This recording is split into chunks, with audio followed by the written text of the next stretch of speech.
एक पेशा करने वाली औरत सुल्ताना की आत्मा की पीड़ा और उसके अंत के सन्नाटे को इस कहानी में बयान किया गया है।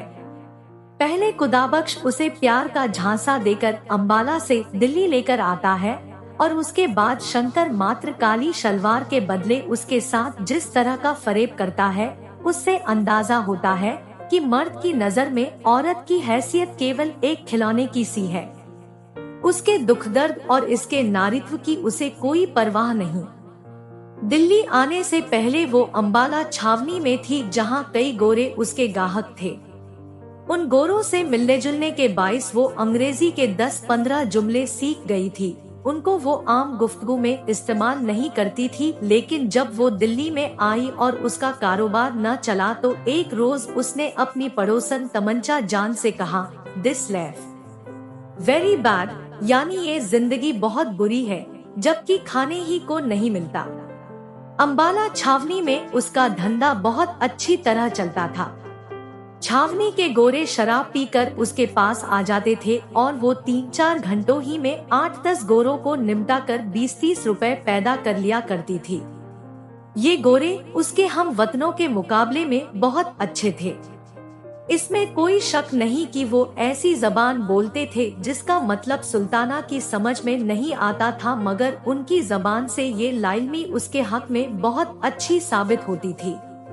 अगर वो उससे कुछ रियायत चाहते तो वो सर हिलाकर कह दिया करती थी, साहिब हमारी समझ में तुम्हारी बात नहीं आता। और अगर वो उससे जरूरत से ज्यादा छेड़छाड़ करते तो वो उनको अपनी जबान में गालियां देना शुरू कर देती थी। वो हैरत में उसके मुंह की तरफ देखते तो वो उनसे कहती, साहिब तुम एकदम उल्लू का पट्ठा है, हरामजादा है। समझा? ये कहते वक्त वो अपने लहजे में सख्ती पैदा न करती, बल्कि बड़े प्यार के साथ उनसे बातें करती। ये गोरे हंस देते और हंसते वक्त वो सुल्ताना को बिल्कुल उल्लू के पट्ठे दिखाई देते। मगर यहाँ दिल्ली में वो जब से आई थी एक गोरा भी उसके यहाँ नहीं आया था। 3 महीने उसको हिंदुस्तान के इस शहर में रहते हो गए थे, जहां उसने सुना था कि बड़े लॉर्ड साहब रहते हैं जो गर्मियों में शिमले चले जाते हैं। मगर सिर्फ 6 आदमी उसके पास आए थे, सिर्फ 6, यानी महीने में 2, और उन 6 ग्राहकों से उसने खुदा झूठ न बुलवाए तो 18.5 रुपए वसूल किए थे। 3 रुपए से ज्यादा पर कोई मानता ही नहीं था। सुल्ताना ने उनमें से 5 आदमियों को अपना रेट 10 रुपए बताया था, मगर तअज्जुब की बात है कि उनमें से हर एक ने यही कहा, भाई हम 3 रुपए से 1 कौड़ी ज्यादा न देंगे। न जाने क्या बात थी कि उनमें से हर एक ने उसे सिर्फ 3 रुपए के काबिल समझा। चुनांचे जब छठा आया तो उसने खुद उससे कहा, देखो मैं 3 रुपए एक टेम के लूंगी, इससे एक ढेला तुम कम कहो तो मैं न लूंगी। अब तुम्हारी मर्जी हो तो रहो वरना जाओ।